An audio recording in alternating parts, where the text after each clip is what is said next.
Welcome to episode 5 of Latitude's podcast series. In this episode, Simon Severino, the CEO of Strategy Sprints, is interviewing Latitude's managing director, Christopher Willis, on how to create a new market through awareness as requirements for a second passport or residency have quickly shifted from becoming a nice to have to a necessity. Please enjoy.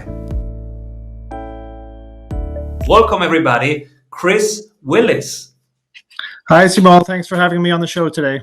So excited because we will deep dive into how to create a market where one doesn't exist.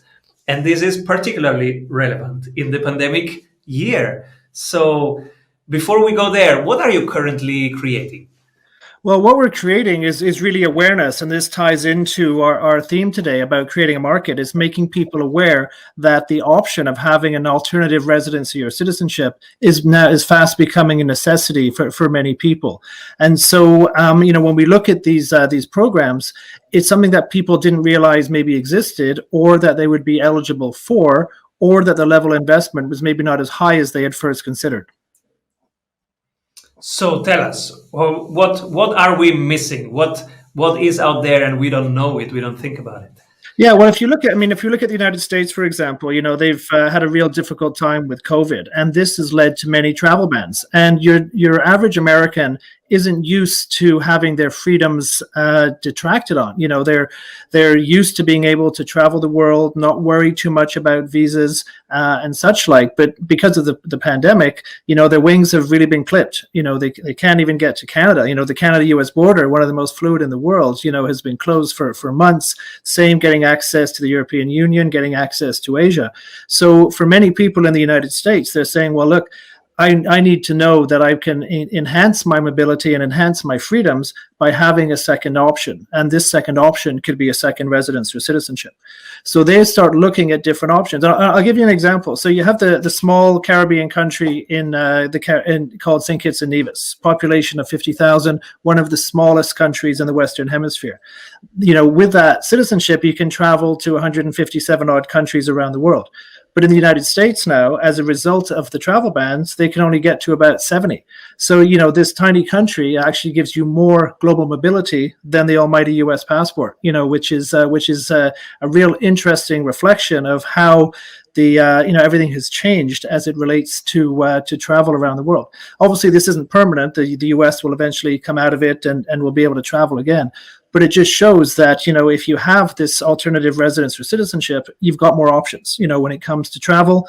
Some people are also looking at it from the perspective of health. They're saying, well, look, if I'm not happy in where I am in the US or in Europe or wherever it may be, I'm quite happy to go and spend 6 months, 9 months on an island in the Caribbean.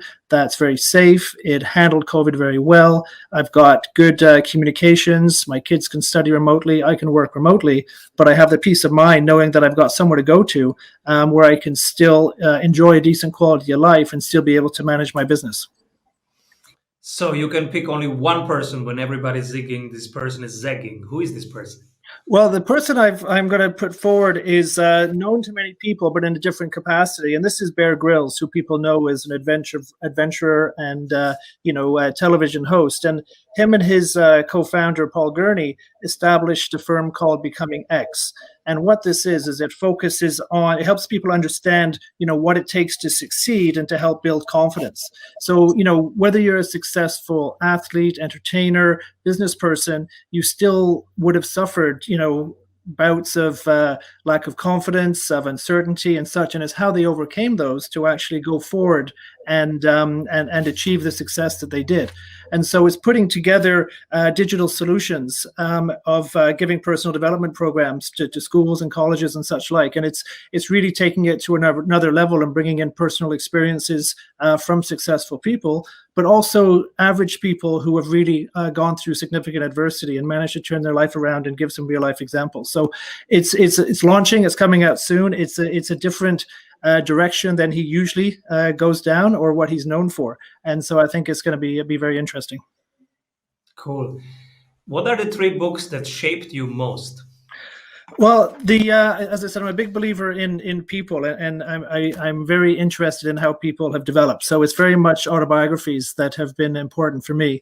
I lived for many years in Africa, and so Nelson Mandela's Long Walk to Freedom is an important one, just because again it shows all the adversity in his journey and everything, where he came out the other end, which as I know for many people, is quite an inspirational book and an inspirational story. The second is it's called The Game, and it's by Ken Dryden, who is an ice hockey goalie for the Montreal Canadiens. I'm a big hockey fan, and grew up watching the Dynasty team of the Canadiens, and it gives obviously his perspective of some of the key players as this team established its dynasty. But he's a real interesting guy, because not only was he a professional athlete, one of the most successful goalies, winning 7 Stanley Cups. He also, took a year out of his playing career to finish articling so he could qualify as a lawyer, went on to become a lawyer, went on to be the president of a hockey club, and then became a federal politician. So again, it just shows the amazing things people can do, and not just pigeonhole themselves into one aspect of, I'm an athlete, I'm an entertainer, I'm this. He was able to go over all these different spheres, and he's quite a phenomenal man. And the third, technically maybe not a book, but it's a cartoon strip called Calvin and Hobbes, which is from Bill Watterson, who's, it's the story of a 6-year-old boy and his pet tiger. And what it does, it just gives some amazing simplicity and honesty of, from the perspective of a young boy, which I think, we have such complicated lives. It's quite nice to have to be grounded on some of these more important things in life. Absolutely. I have a 5 years old and a 3 years old, so I will check it out with them. Cool. Okay, yeah, definitely. It's worth looking at. Some phenomenal quotes and just perspectives of the way it's put out is really, really good. Beautiful. And tell us more about the people who work with you. Who should work with you, and where can you bring them? Well, the people we work with a variety of different people, from, individuals who are looking to have this plan B. I mean, we actually look at residence and citizenship almost as a non-traditional insurance policy. And, many people also look at divesting their wealth into real estate. In many cases, you can actually purchase real estate in one of these jurisdictions and use that purchase to qualify for economic citizenship. So you actually get a 2-for-1 bonus, if you like. And especially in the US, there's a big familiarity with the Caribbean. So people are used to either going there to visit or on a boat, for example.